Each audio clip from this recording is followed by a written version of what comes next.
Praise the Lord. आप सबको जय मसीह की।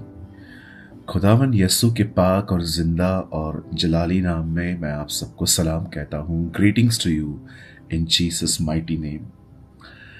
मेरे भाइयों, मेरी बहनों, आज मैं आपसे एक बहुत ही इम्पोर्टेंट टॉपिक पे मैं बात करना चाहता हूँ। और मैं जानता हूँ बहुत सारे लोग हैं जो इससे स्ट्रगल कर रहे हैं, जो इसे फाइट कर रहे हैं। और मैं ये वीडियो किसी को उसकी गलतियां दिखाने के लिए नहीं, लेकिन मैं जस्ट फॉर द हेल्पिंग, मैं मदद करना चाहता हूँ, इसीलिए मैं इस वीडियो को बना रहा हूँ। बहुत सारे लोग हैं जिनको इन दिनों में एक खुदा के कलाम को सुनने और समझने में स्ट्रगल है, उन्हें नींद आती है। कई बार हम देखते हैं कि चर्च के अंदर भी कुछ लोग सोए हुए रहते हैं। और मैं आज इस विषय पे बात करना चाहता हूँ, लेकिन उससे पहले मैं आपको कुछ और बताना चाहता हूँ। मेरे भाइयों, मेरी बहनों, निराशा कभी परमेश्वर की तरफ से नहीं आती।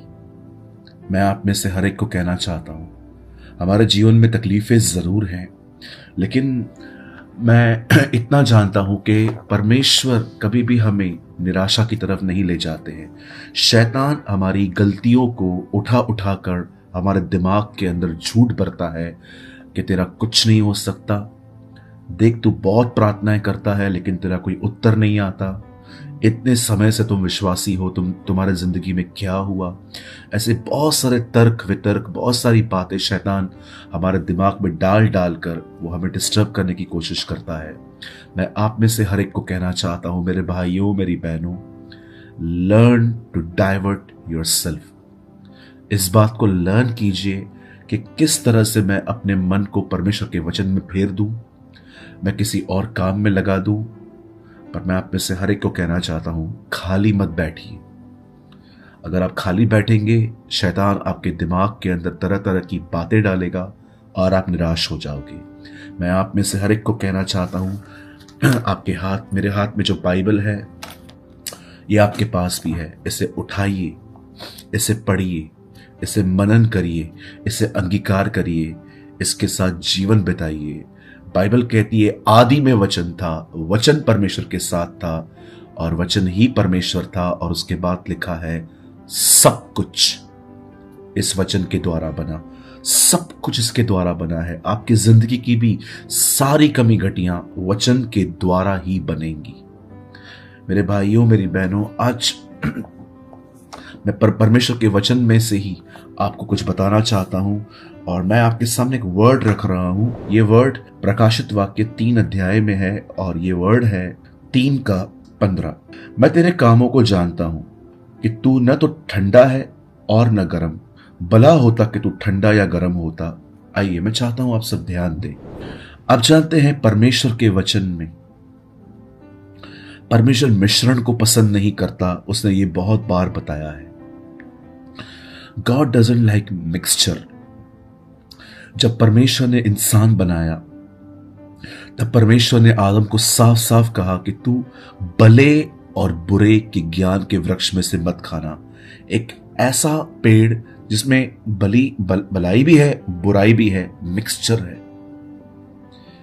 जब आप नए नियम में पढ़ते हैं, यीशु ने क्या कहा, पुरानी दाखरस नई मशकों में नहीं भरते। परमेश्वर को मिश्रण पसंद नहीं है कि बहुत सारी चीजें मिक्स हो जाएं। और यहां पर भी कुछ परमेश्वर ऐसी ही बात कर रहे हैं, न तू ठंडा है न तू गर्म है। कभी तू ठंडा है तो कभी गर्म है। आप जानते इसका अर्थ क्या है? यह हो सकता है कि आप मिनिस्ट्री करने में बहुत आगे हैं, प्रभु आपको भारत से बाहर भी भेज दें किसी काम के लिए तो आप चले जाते हैं। पर जब परमेश्वर आपको अपने लिए बुलाता है, हो सकता है उसके लिए आप बिल्कुल ठंडे हैं।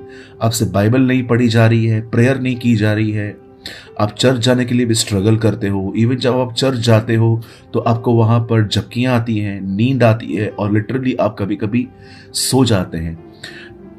मैं जब पहले के दिनों में जब मैं कलीसिया के अंदर कुछ लोगों को सोते हुए पाता था, आप जानते हैं मैं ट्रैवलर प्रीचर हूं। मैं भारत में परमेश्वर के अनुग्रह से भ्रमण करता हूं, बहुत सारी जगहों पे जाता हूं। छोटी कलीसियाएं, बड़ी कलीसियाएं, छोटे झुंड, बड़े झुंड, जहां पर भी मुझे परमेश्वर ले जाते हैं मैं जाता हूं। और मैंने अपनी आंखों से बहुतों को देखा है जो कलीसिया में सोए हुए पाए जाते हैं। इवन मैं बड़े दुख के साथ कहता हूं, कभी कभी कुछ लीडर्स भी जो खुद प्रचार करते हैं वो सभाओं में सोए रहते हैं। आप जानते हैं इसका कारण क्या है? पहले के दिनों में मैं सोचता था कि ये थकान है, शायद ये गवर्नमेंट जॉब करते हैं, शायद ये नौकरी करते होंगे, शायद कुछ बहनें होंगी जो सारा दिन किचन में अकेले खड़े होकर काम करती होंगी और वो थकी हुई होंगी।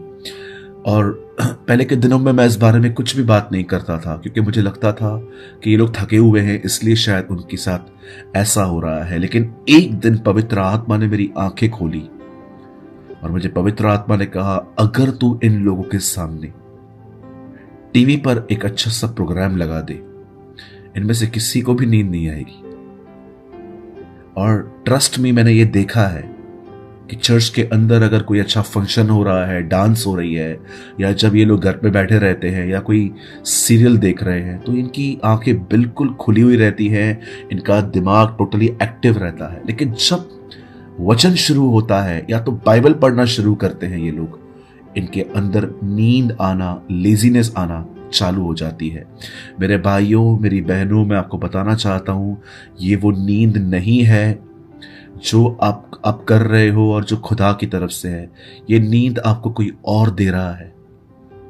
चर्च के अंदर नींद आपको खुदा नहीं दे सकता। वो तो उल्टा हमें एक्टिव करता है, वो तो हमें बोल्ड करता है, वो तो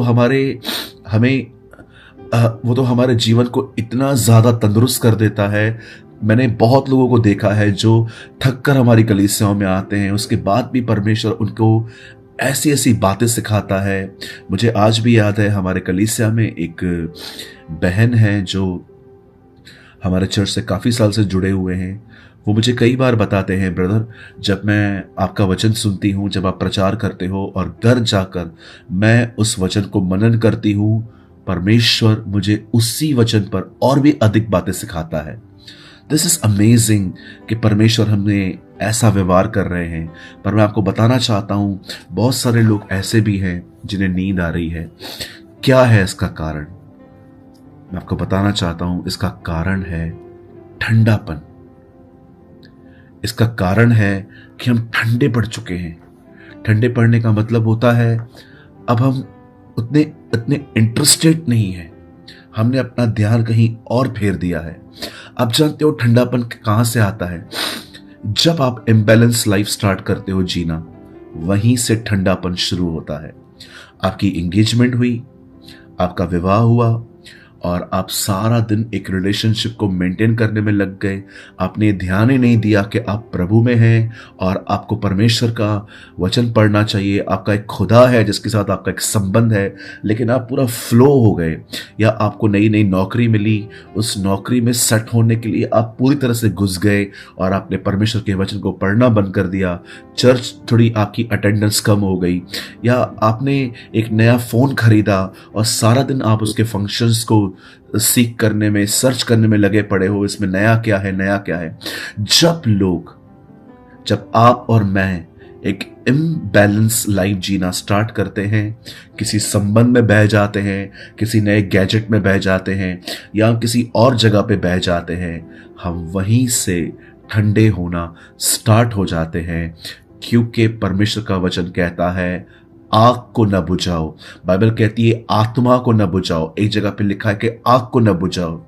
आप जानते हैं, अगर आग जल रही है और अगर आग को फीड नहीं किया गया, अगर आग में लकड़ियां, घास फूस नहीं डाला गया, वो आग आहिस्ते आहिस्ते ठंडी हो जाएगी और बाद में बिल्कुल बुझ जाएगी।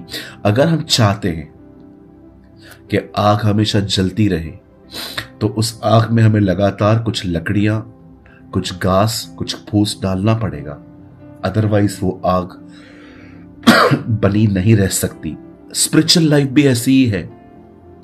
हमें हर दिन समय निकाल के कोई वीडियो देखना पड़ता है, बाइबल उठा के पढ़नी पड़ती है, प्रार्थना करनी पड़ती है, अन्य भाषा में बात करनी पड़ती है। चाहे अच्छा लगे या न लगे, चाहे मन करे या न करे, तो भी हमें ये करना पड़ता है। अगर हम ये नहीं करते हैं, हम आहिस्ते आहिस्ते ठंडेपन की तरफ चले जाते हैं और एक समय हम इतने ठंडे हो जाते हैं कि हमें परमेश्वर के वचन के प्रति कोई लगाव नहीं होता, हमें प्रार्थना करने का मन नहीं करता और हम आहिस्ते आहिस्ते एक ठंडेपन की तरफ चले जाते हैं और उसके बाद हमें नींद जकड़ना स्टार्ट कर देती है। मेरे भाइयों, मेरी बहनों, मैं आप में से हर एक को कहना चाहता हूं, बुक्स खरीदिए, अलग अलग ट्रांसलेशंस के बाइबल लेकर आइए, अलग अलग भाषा जो आपको समझ में आती है बाइबल लेके आइए और परमेश्वर का वचन पढ़ना स्टार्ट कीजिए। आपको अच्छा लगे न लगे, लेकिन याद रखिएगा, अब आपको यहां से निकलने के लिए थोड़ी मेहनत करनी पड़ेगी, आपको परमेश्वर से अनुग्रह पाना पड़ेगा। मैं जानता हूं एक अभिषिक्त सेवकाई किसी को नहीं सुला सकती। जो लोग अभिषिक्त होते हैं, जब आप उनको सुनेंगे तो आपको हमेशा आज़ादी मिलेगी। लेकिन मेरे भाइयों, मेरी बहनों, फिर भी आपको हर दिन परमेश्वर के वचन के प्रति वापस लौटना पड़ेगा। जो आपका कर्तव्य है वो आपको करना पड़ेगा। मैं आप में से हर एक को कहना चाहता हूं, एक टाइम ऐसा भी आ सकता है जब आपको चर्च आने का मन नहीं करेगा, इसलिए अभी भी समय है कि हम अपने आप को पकड़ें, हम अपने आप को थामें और हम अपने आप को परमेश्वर के वचन में लेकर आएं। याद रखिए, ठंडापन 99% इम्बैलेंस लाइफ का एक नतीजा है। एक ऐसी जिंदगी जिसमें कोई संतुलन नहीं है, जिसमें आप नौकरी ही कर रहे हो, किसी संबंध को ही चला रहे हो, आप कुछ ऐसा कर रहे हो कि आप पूरी तरह से वन साइड हो गए हो। मैं आप में से हर एक को कहना चाहता हूं, बैलेंस करिए।